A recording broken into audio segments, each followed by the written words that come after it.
ઓમ નમઃ સિદ્ધેભ્યઃ. ઓમ નમઃ સિદ્ધેભ્યઃ. ઓમ નમઃ સિદ્ધેભ્યઃ. કારણકારી નિયમ ભાગ છઠ્ઠો છે. આજ સવારના સ્વાધ્યાયમાં સ્વવશ યોગી આત્મસાધક જ્ઞાની અંતરાત્માનું પરમ આવશ્યકનો આખો પ્રકરણ બહુ સરસ રીતે 150માં કળશમાં આપણે વાંચ્યું. એમાં 150મી ગાથાની ટીકા તો પૂરી થઈ ગઈ.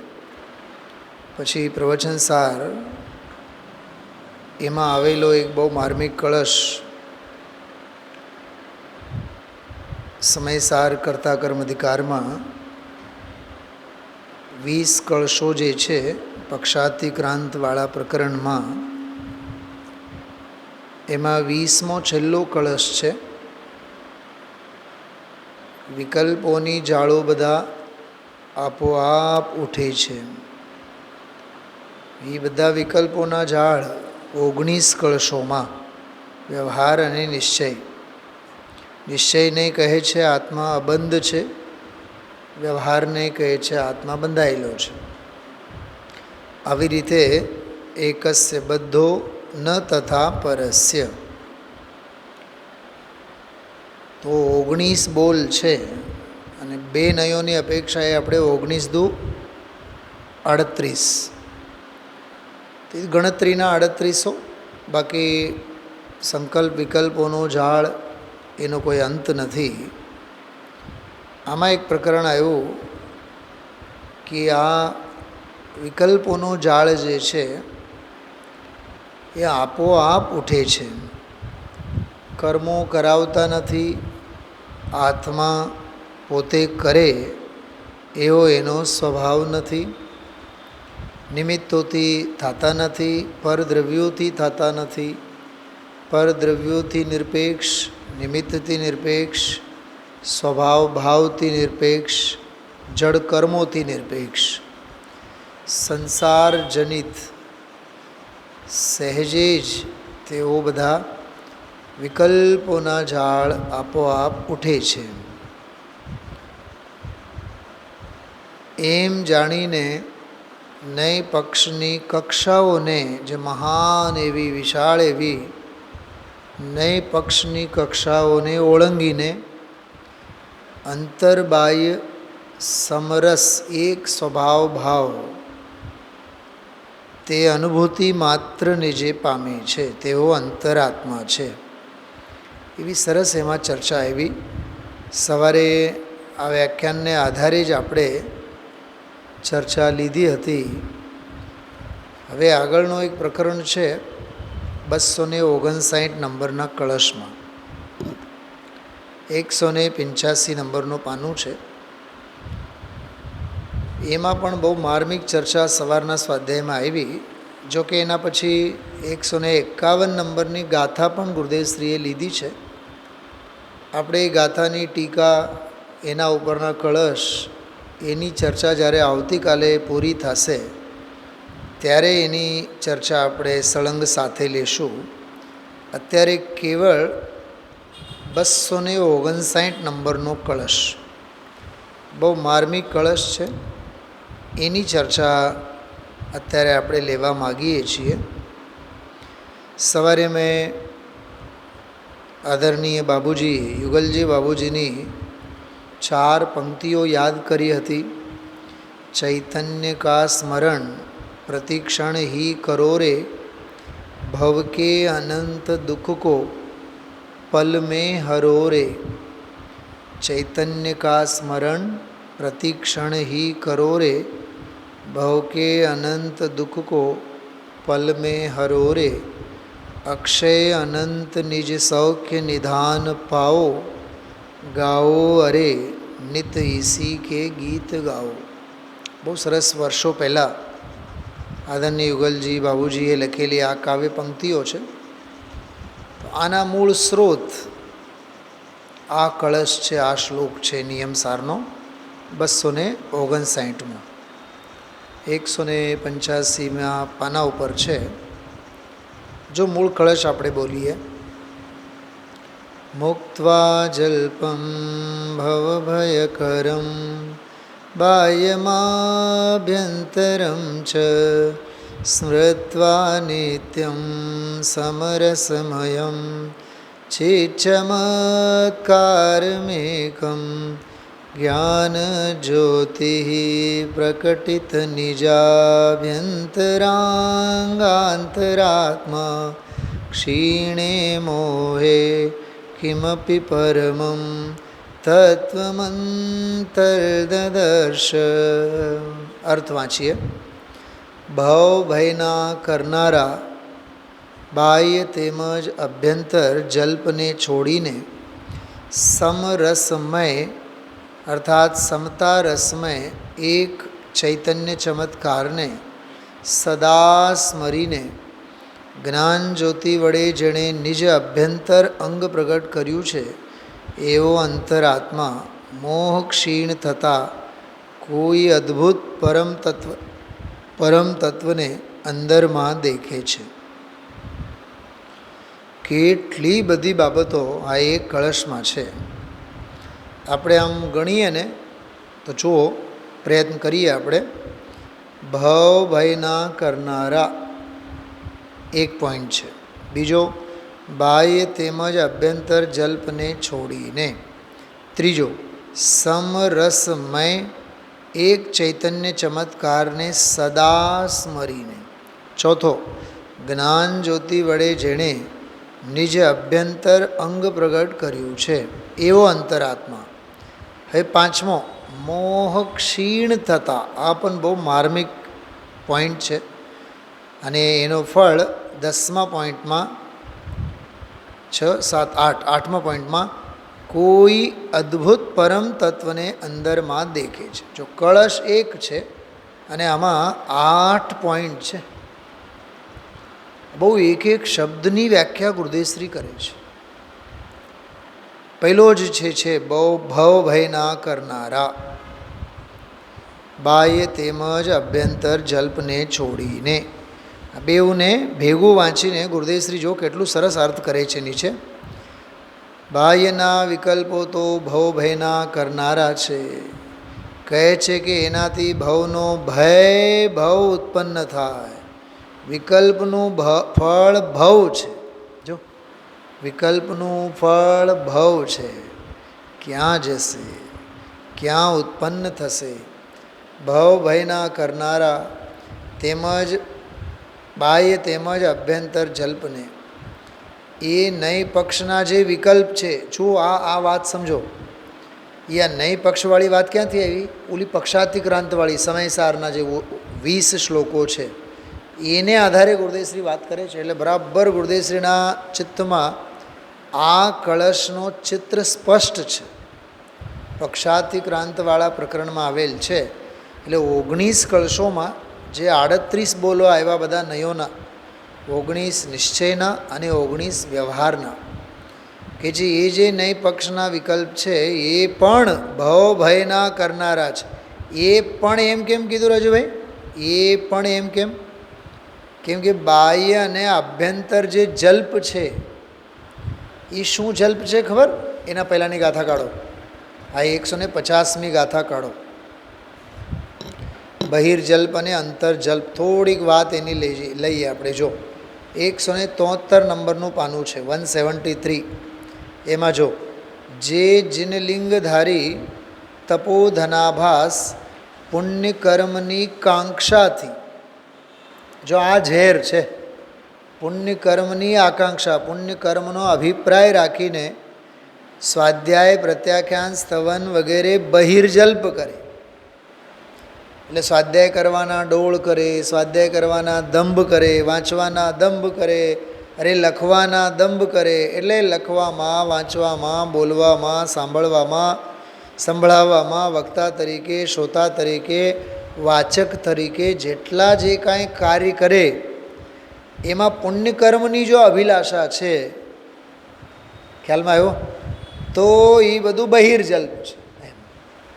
એમ પ્રત્યાખ્યાન કરે, સ્તવન કરે, હા, સ્તુતિઓ કરે, એવો અભિપ્રાય રાખે કે દુનિયા અમે પૂજા કરીએ, અમે સ્તુતિ બોલીએ, અમે સ્તુતિ ગાઈએ, અમે સ્તવન ગાઈએ, અમને વખાણે, એમ બહાર પડવાના અભિપ્રાય જેને હોય બહિર્જલ્પ કરે છે.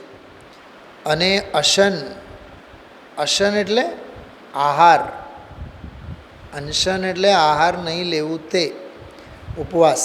શયન એટલે સૂવાની બાબતમાં, હા, ગાદલા ઉપર ન સૂવે, ચટાઈ ઉપર સૂવે, જમીન ઉપર સૂવે, ખ્યાલમાં આવ્યો? અને એમાં પોતાની જાતને સંયમી ગણે. ગમન, ગમનમાં તો શું લેવાનું? ધર્મ ક્ષેત્રો, તીર્થ ક્ષેત્રો વગેરેમાં ગમન કરે. સ્થિતિ વગેરેમાં ખાવું પીવું, ગમન કરવું, સ્થિર રહેવું ઇત્યાદિ કાર્યોમાં સત્કાર આદિની પ્રાપ્તિનો લોભી. જો જેને માન જોતું હોય, હા, જેને અભિમાન જોતું હોય, સત્કાર જોતા હોય, પુરસ્કાર જોતા હોય.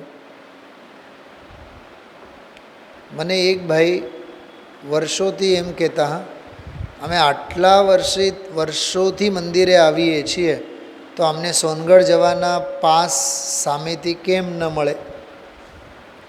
એ ભાઈને અભિપ્રાય એવો, રાજુભાઈ, કે અહીંયા કાર્યક્રમ હોય ને મંદિરમાં તો અમે આટલા વર્ષોથી આવીએ છીએ તો અમને પાસ એમને મળવા જોઈએ.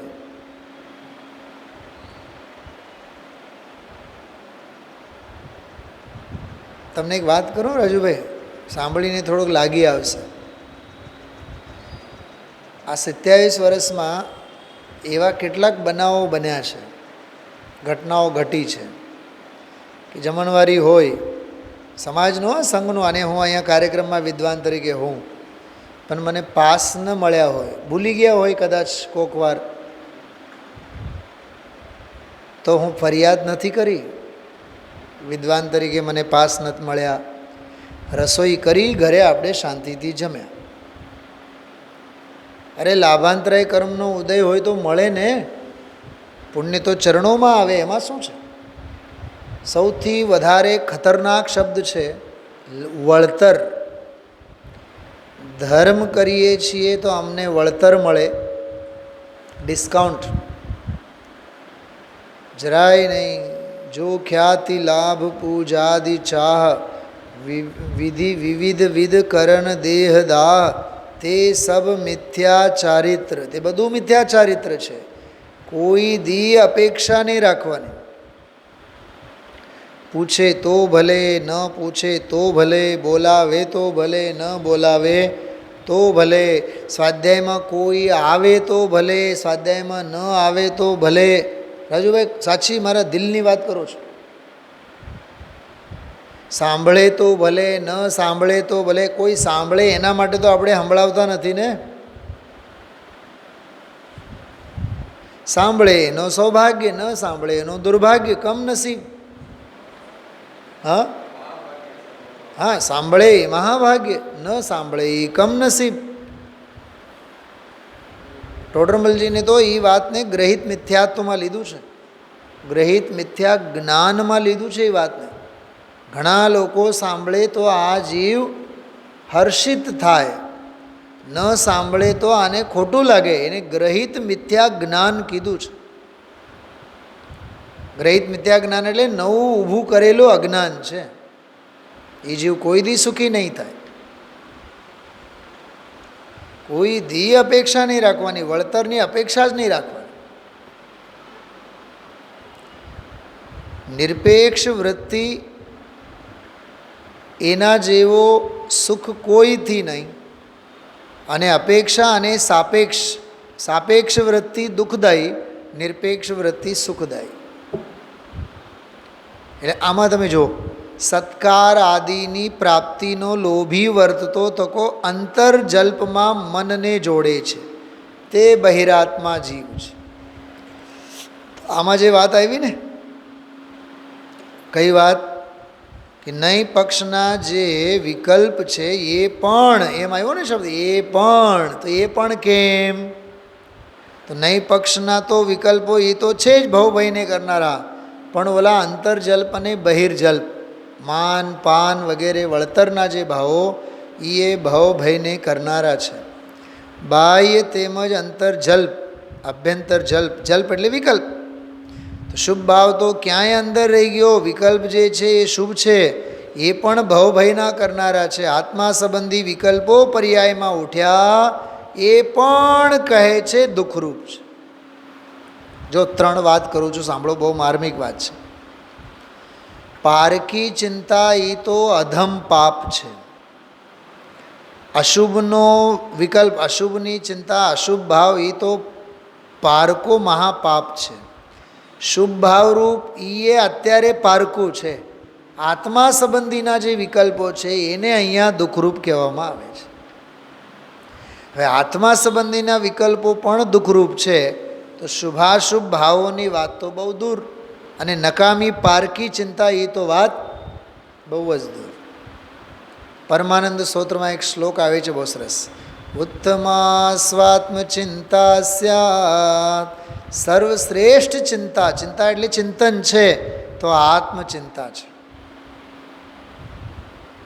શુભ ચિંતા છે મધ્યમાં, શુભ ભાવરૂપ પ્રશસ્ત પરિણામરૂપ જે ચિંતન છે, ચિંતા છે, તે મધ્યમ છે.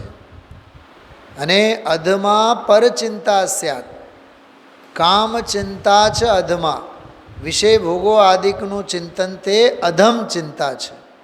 અને પરચિંતા ધમાધમા, પારકી ચિંતા તો અધમમાંથી પણ અધમ છે. 4 પ્રકારનું ચિંતન. કોણ યાદ રાખે, કોણ વાંચે? શાસ્ત્રોમાં બધું છે. ખરેખર આત્મા અંગે, આત્મહિત અંગે આ જીવને વિચારો નથી આવતા, જેના જેટલા કે પારકા અનંતા વિકલ્પો આવે છે. ધંધા વ્યાપારના વિકલ્પો શું છે? આજીવિકા અંગેના વિચારો શું છે? પરિવાર અંગેના વિચારો શું છે? અરે સમાજ અંગેના વિચારો શું છે? બતાવો. બધી પારકી ચિંતા છે ને, પારકી પંચાત જ છે ને. કોણ આવ્યા, કોણ ગયા, કોણ સાંભળ્યું, કોણ ન સાંભળ્યું, શું લેવું દેવું. હા, નકામો જ્ઞાનને ભાર આપવાનો ધંધો છે. જ્ઞાનને ભાર ન આપવાનો હોય તો આત્મા સંબંધીના વિકલ્પોને અહીંયા દુઃખરૂપ નહીં. પક્ષોવાળી વાત આવી ને, ભવ ભયના કરનારા, ભવ થાય ક્યાં ઉપજે, ક્યાં અવતરે, કેટલો કાળ ત્યાં રહે, કેવા સંયોગોમાં રહે, જનાવર ગરી જાય, બોલો, ખિસકોલી ઉંદર એનો પાર ન હોય, ક્યાંય પાણી ચાલ્યું જતું હોય મરી જાય, મૂંઝાઈને મરી જાય. બોલો, આજે ઓલા લોનાવલાનો દાખલો આપ્યો હતો ગઈકાલે જ બપોરે 1 વાગે. ધોધમાં 8-10 બધા પરિવારના બધા લોકો ભેગા વચ્ચે ઊભા, એક એક કરીને બધાએ તણાઈ ગયા. આજે ક્યાંક 5 કે 6 તો મળી ગયા છે. બોલો, મૂંઝાઈને મરી જાય. એ તો સાધારણ ભાવનું ફળ છે, પણ અહીં તો નહીં પક્ષનું ફળ પણ ભાવ કરનાર છે. આ બહુ ઊંચી વાતો છે, બહુ માર્મિક વાતો છે. હવે બીજો પોઈન્ટ આવ્યો છે, સમરસમય, એમને છોડીને, ટૂંકમાં એ અંતર્જલ્પ અને બહિર્જલ્પને છોડીને સમરસમય એટલે સમતા રસમય એક ચૈતન્ય ચમત્કારને વીતરાગ સ્વરૂપે વિરાજમાન, સમતા સમતા સમતા, એકલો વીતરાગ રસ જ, જેમાં એકલો વીતરાગ ભાવ જ ભર્યો છે, એવો જે ભગવાન આત્મા, એને એક ચૈતન્ય ચમત્કારને સદા સ્મરીને. જો આ શબ્દો છે, આ ચૈતન્ય કા સ્મરણ પ્રતિક્ષણ હી કરો રે. જો આ વાત, ભવ કે અનંત દુઃખ કો પલ में हरो रे, अक्षय अनंत निज सौख्य निदान पाओ, गाओ अरे नित इसी के गीत गाओ. તો સદા સ્મરીને, ચૈતન્ય ચમત્કારને સદા સ્મરીને, ભગવાનનું સ્મરણ પણ ભૂલી જા. બોલો, છે હિંમત આપણી પાસે? આ સાંભળવાની હિંમત છે રાજુભાઈ? ભગવાનનું સ્મરણ પણ ભૂલી જા, ચૈતન્યનું સ્મરણ કર. હા, ઓલા દો તરહ કે ભગવાનવાળો જે કાવ્ય છે ને એમાં આપણે બધી ચર્ચા લીધી હતી ને. હા એ રાજુભાઈ શું સાંભળ્યું? દો તરહ કે ભગવાન એમાં નહોતી વાત કરી આપણે. એક તો જીન મંદિરમાં છે, એક આ તન મંદિરમાં છે. જીન મંદિરના ભગવાનની ભક્તિ કરવાથી તો પુણ્ય બંધાશે. એ દર્શન નહીં કરવા, પૂજા નહીં કરવી એમ નથી કહેતા. વૈયાવૃત્તિ, દર્શન, પૂજા, પ્રક્ષાલ બધું હોય, પણ એટલું જ સર્વસ્વ ન હોય. એ પુણ્યનું કાર્ય થયું. સદભાવનાથી કર્યા હોય તો એ પુણ્ય થયું. ધર્મ ક્યાં? ધર્મ તો તનરૂપી મંદિરમાં રહેલ આત્મદેવને ભજવાથી. એટલે જ ગુરુદેવસિંહ બોલે છે, જો સમાજને ઈસ તો પચતું નથી કે જે કહે છે ભગવાનનું સ્મરણ પણ ભૂલી જા. છે ને આવીને ભાષા, એક ચૈતન્ય ચમત્કારને સદા સ્મરીને, બીજો નહીં. એક ચૈતન્ય ચમત્કાર અનંત આનંદ અને અનંત શાંતિથી ભરેલી ચમત્કારિક ચીજ છે. એને તું સદા સ્મર, એનું સ્મરણ કર. બીજાને યાદ કરે છે અને સ્મરણ કરે છે એને તું ભૂલી જા. ભગવાનને યાદ કરને, તું પોતે પરમાત્મા છો ને. જો આ ગુરુદેવશ્રીના ઘરની વાત નથી. આ પદમ બ્રહ્મલધારી દેવ પોતે કહે છે એ વાત. બસ એને એનલાર્જ કરીને ગુરુદેવશ્રી સમજાવે છે. સદા સ્મરીને, આ પણ બહુ સરસ વાત કરી. સદા સ્મરીને. હવે ત્રીજી વાત, જ્ઞાન જ્યોતિ વડે જેણે નિજ અભ્યંતર અંગ પ્રગટ કર્યું છે. આ પણ બહુ માર્મિક વાત છે. હવે અભ્યંતર અંગ પ્રગટ કર્યું છે એટલે શું? એ જુઓ. જેણે નિજ અભ્યંતર અંગ એટલે શાંતિ અને આનંદ, એ અભ્યંતર અંગ છે. શાંતિ, આનંદ, વીતરાગતા, અનંત ગુણનું એકરૂપ વીતરાગ સ્વરૂપ એવું નિજ અભ્યંતર અંગ પ્રગટ કર્યું છે. અભ્યંતર અંગને જેણે પ્રગટ કર્યું, અહીં અભ્યંતર અંગ કીધું. આ શરીર બરીર નહીં, શરીર અંગ નહીં, વાણી અંગ નહીં, કર્મ અંગ નહીં. આવું ઝીણું પડે એટલે પછી લોકો રજુભાઈ ક્યાં જોડાઈ જાય? જો આ વ્યવહારાભાસ કેમ પેદા થાય છે? દુનિયાને વ્યવહારનો રસ કેમ આટલું બધું છે? નંબર એક, અનાદિકાળના સંસ્કાર. અનાદિકાળના સંસ્કાર. એક વાત કરું, કામ ભોગ બંધનની કથાના સંસ્કારો જેવી રીતે અનાદિના છે. શું કીધું? કામ ભોગ બંધનની કથાના સંસ્કારો જેવી રીતે અનાદિના છે, એવી જ રીતે વ્યવહારના સંસ્કારો પણ જીવને અનાદિના છે. 11મી ગાથા 12મી ગાથામાં લખ્યું છે, અનાદિકાળથી આ જીવને વ્યવહારનો પક્ષ છે. એને નિશ્ચયનો હજી પક્ષે નથી આવ્યો. પ્રત્યક્ષ થાય એ તો વાત જ નથી. પ્રત્યક્ષ એટલે સ્વાનુભવ પ્રત્યક્ષ કરે એનો તો ક્યાંય વારો જ નથી. હજી પરમાર્થના પક્ષમાં નથી આવતો, નિશ્ચયના પક્ષમાં નથી આવતો. લાલચંદભાઈ લાલુભાઈ એક બહુ સરસ વાત કરતા, નિશ્ચયના અભ્યાસમાં જીવને નિશ્ચયાભાસનો ભય લાગે છે. શું કીધું? નિશ્ચયના અભ્યાસમાં, પરમાર્થના અભ્યાસમાં આ જીવને નિશ્ચયાભાસનો ભય લાગે છે. અને વ્યવહારના અભ્યાસમાં એને ધર્મનો ભ્રમ થાય છે, એને પ્રમાણનો લોભ સતાવે છે. આપણે તો નિશ્ચય કરવાનો, વ્યવહારે કરવાનો. અને ઘણા લોકો તો એવા બ્રહ્મમાં રાજતા હોય છે, સ્વાધ્યાય કરવું એટલે નિશ્ચય અને પૂજા પાઠ કરવા એટલે વ્યવહાર. એટલે ક્રિયાઓને પણ વહેંચી દીધા છે. સ્વાધ્યાયની ક્રિયા નિશ્ચયની ક્રિયા અને પૂજા પાઠની ક્રિયા વ્યવહારની ક્રિયા. એવું છે જ નહીં. એક બહુ મર્મની વાત કરું રાજુભાઈ, બેઉ ક્રિયાઓ પૂજા પાઠ પ્રક્ષાલ કે સ્વાધ્યાય, બેઉ ક્રિયાઓ પરમાર્થની તો એકે એમાં છે નહીં, પણ બેઉમાં વ્યવહારની પણ ક્રિયાઓ કોઈ નથી. માત્ર પરદ્રવ્ય સાથેના નિમિત્ત નૈમિત્તિક સંબંધની ક્રિયાઓ છે.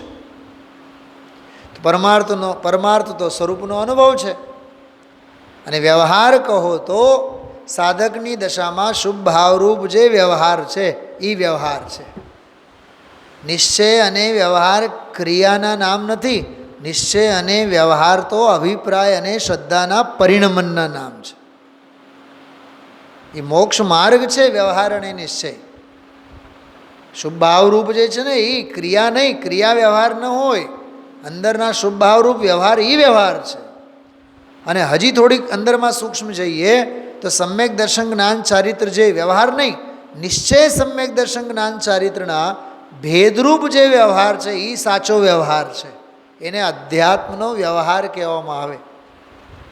ન આ જીવને શરીરાશ્રિત નિમિત્ત નૈમિત્તિક વ્યવહાર ખ્યાલ છે, ન શુભ ભાવરૂપ વ્યવહાર ખ્યાલમાં છે, ન શુદ્ધ રત્નત્રયના ભેદરૂપ વ્યવહાર ખ્યાલમાં છે. કેટલા થયા વ્યવહાર? બસ પૂજા કરી એટલે વ્યવહાર, પ્રક્ષાલ કર્યું એટલે વ્યવહાર, સ્વાધ્યાય કર્યું એટલે પરમાર્થ. કોણે કીધું? શાસ્ત્રમાં આવું છે જ નહીં. નિશ્ચય અને વ્યવહાર ક્રિયાના ભેદો નથી, નિશ્ચય અને વ્યવહાર અભિપ્રાયના ભેદો છે. જ્ઞાનમાં હોય, વસ્તુ સ્વરૂપના નિર્ણયમાં હોય, પણ આ બધું કોણ સમજે, કોણ વિચારે? અભ્યાસ ન હોય, ચિંતન ન હોય. જો ઓલા કૈલાસનજી પંડિતજીની વાત બહુ સરસ કરી.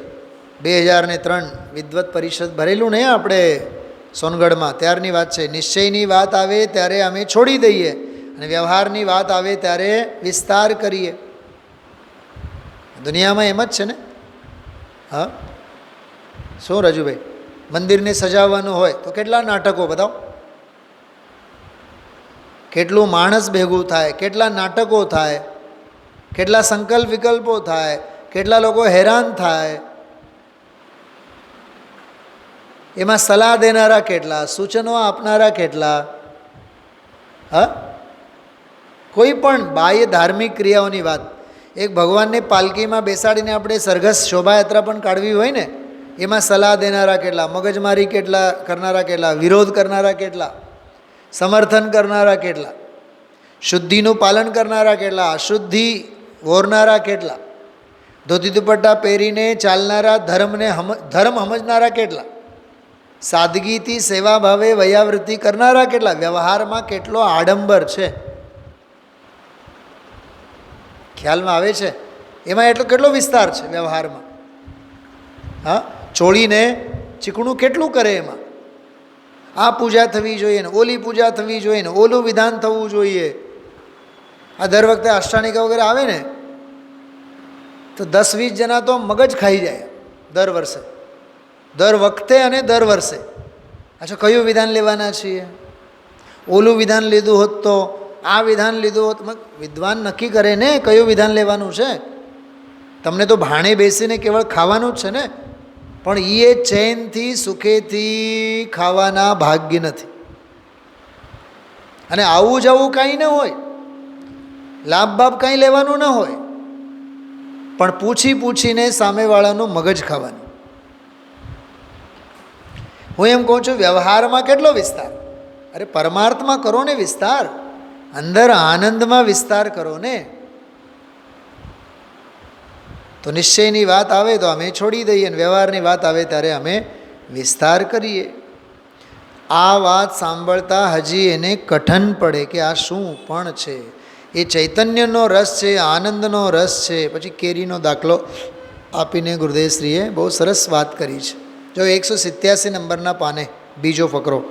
નય પક્ષને પણ ઓળંગી જઈ એક ચૈતન્ય ચમત્કારને સદા સ્મરીને હો ગુરુદેવશ્રી કહે છે, જેને એક જ લગની લાગી છે, તુમસે લાગી લગન લે લો અપની શરણ. ત્યાં તો પારસ પ્યારા કહે.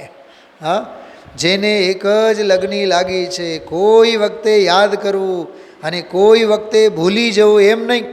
પર્યુષણ પર્વ યાદ આવે, પર્યુષણ પર્વ આવે એટલે સ્વાધ્યાય યાદ આવે, પછી બાકીના દિવસોમાં સ્વાધ્યાય યાદ નહીં આવે. હા બોલો કાકા, 8-8 દિવસ તો સ્વાધ્યાય, 5-5, 6-6 દિવસનો સ્વાધ્યાય. કેટલો એ ગ્રહસ્થ આશ્રમ એટલે કાદવ કીચડનું જીવન છે. હા, આપણું ખાવાનું બંધ થાય છે રાજુભાઈ. ખાવાનું પીવાનું શરીર ધર્મ બંધ થાય છે, પણ જે આત્મધર્મનું એક કામ છે આપણા જીવનમાં સ્વાધ્યાય, એ છૂટી જાય છે. ઘરે જે બેસીને સાંભળતા હોય બધાને સમજવા જેવી વાતો છે આ બધી. શરીર ધર્મનો એક પણ અંગ બાકી ન રહે. પહેરવાનું, ખાવાનું, ઓઢવાનું, ફરવાનું, વિષય ભોગ, પાંચે ઇન્દ્રિયોના વિષયો. બોલો, જોવાનું શું છૂટી જાય છે? સાંભળવાનું શું છૂટી જાય છે? ચાખવાનું શું છૂટી જાય છે?